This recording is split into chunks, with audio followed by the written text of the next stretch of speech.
Broadcasting live from the Business Radio X studios in Pensacola, Florida, it's time for Pensacola Business Radio. Now, here are your Business Radio X hosts. Okay, so I just got back from talking with the founder and CEO of the Monument to Women Veterans, and it's going to be really, really incredible. So there's nothing like it anywhere else in the United States.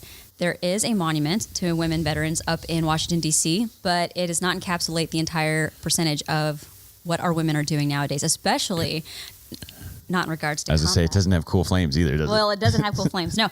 And so here's the thing, right, is that, women in all services at this point have served in combat, even before they were formally recognized as having done so. You think about our operators such as, what I was doing as a pilot.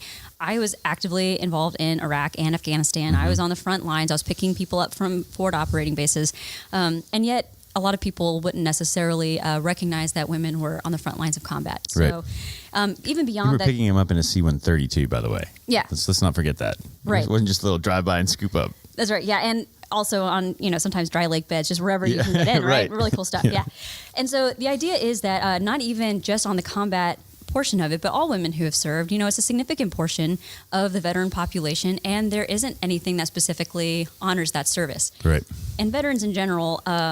it's not just the fact that they're women separately, but it's just a little bit extra empowerment to show, hey, women are here, and it's incredible what they can do. Right. And it allows all of our young girls also to see that and to dream big. Yeah. So I think that it's really cool. I felt really called to this right from the beginning, and I'm really excited to say that I get to speak at this event, and then I also get to kind of help with some of the event speakers. Yeah, you got voluntold, didn't you? I did, yeah, which I'm totally used to in the military. Right, so right. We're good. So you're fitting right in. That's so right. Wasn't it? I mean, it's been in our lifetime since that women used to not be able to be on the front lines, right? So that's in the public consciousness. That's true. Yeah. But what's not true is that women... Is that you have been for a long time. That's right. Exactly. Right. That is exactly true. Yeah. And so, like I said, it's just in terms of saying like, okay, there were no female Marine infantry women stationed at a forward operating base for a long time. That was also true. But that didn't mean that somebody like me or somebody in an A-10 or somebody,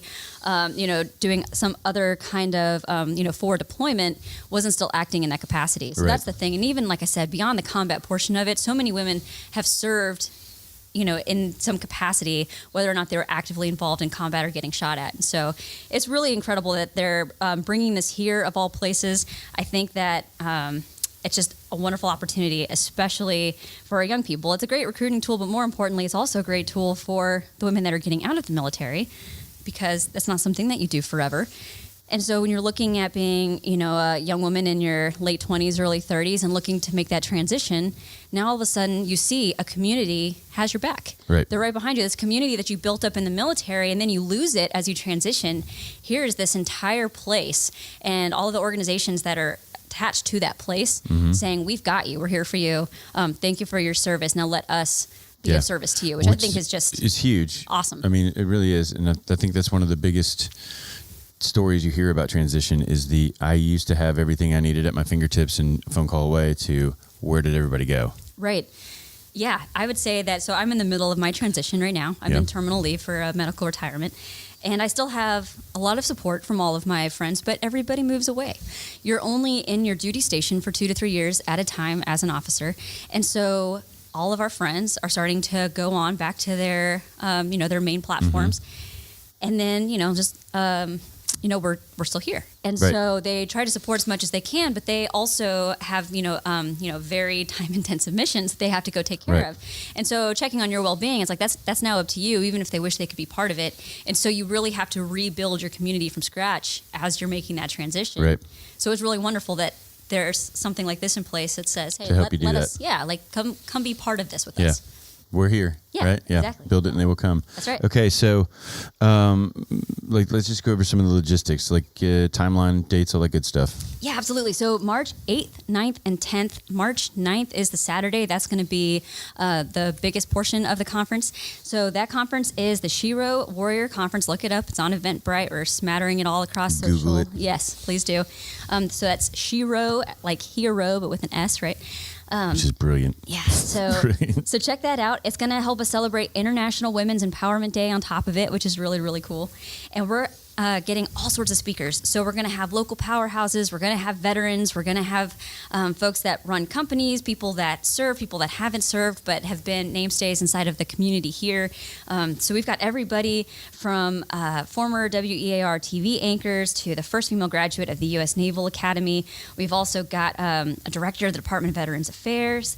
Like I said, we've got a few. So a good place to make some connections and probably do some networking, huh? Yes, absolutely. So one, you get to get jazzed up by all these people that are doing really well outside. So if you're a veteran or active duty and you're looking for just kind of an opportunity to share some of those experiences, you have that. If you're not, if you're just a civilian and you're thinking, oh, I don't know if this is the right event for me. Right. This whole thing is about empowerment. So you go and you're going to get perspective from a lot of leaders in industry, in the community, and then also in the military. So you get a little bit of everyone and get to see how that community can be forged across these different organizations. Yeah. So what if I'm a guy? So glad you asked. So if you're a guy, please come out. So this is celebrating our women's veterans, but all veterans, we can't do it independent, right? None of us are an island. And so partnership is the thing that matters the most. Because there's such a small percentage of women, we like to just make sure that we're getting that exposure out there to say, hey, we're here. But it doesn't matter if we don't have those partnerships with the people that can help to mentor us and boost us along the way. Right? And those are definitely all of our male counterparts. So I've had just wonderful friendships, wonderful mentorships, leaders, followers. All of that is just so important. And so if you have a friend or a family member that is a woman who's doing great things and you support her, then this is a place that you can definitely come and show that support. Yeah, very cool. Okay, so Saturday's the big day. Friday night is... kind of the intro, getting everything started. Yep. And then Sunday is going to be a brunch. So that's actually where you can come and hear me speak. Which is a great idea. Like, when's the last time you went to a speaking, a thing that was at brunch? Yeah. It's wonderful. You get some mimosas, right? Some Bloody Marys. Yeah. Yep. Are you talking that day? You're talking that day, huh? That's the day that I'm talking. Yeah. You sure you want them to have mimosas? Oh, yeah. So then I don't have to actually be on. They can just be drinking and thinking that... the more they drink, the better you sound? Exactly. Yeah. Right? That's how it works. So very cool. Yep. Who's doing? And it's at the DeLuna Winery, right? Which is a new venue down here. That's right. I'm curious to see how it is. Been meaning to drive down the street. So I'm looking. We'll have to go look at it next week, maybe. Yeah. Okay. Tickets, anything that they need to register, all that good stuff? So go to Eventbrite. There's all sorts of different opportunities there to either go in as a vendor, a sponsor, or if you're looking just to kind of soak up all the knowledge of the speakers and do networking, you can buy tickets either single day or multi-day. Okay. All right. You said vendors, so people can actually come down there with their businesses and have a table and kind of get their word out. Yeah, and we'd love for them to be able to do that. Like I said, there is nothing like this going on, not only in the local area, but in the entire United States. This is something that is very unique that Pensacola is hosting, and I would really just like everyone to come out and be part of it. So, first of all, very cool. And then, when does the monument get built? So that's what they're working on right now. They have the artist already in place, and they're still working on some of the funding. And I think that timeline is actually listed more explicitly on their website. They actually have very specific dates that are associated with it. Of course they do. It's all military, right? Everyone that runs it. Yep.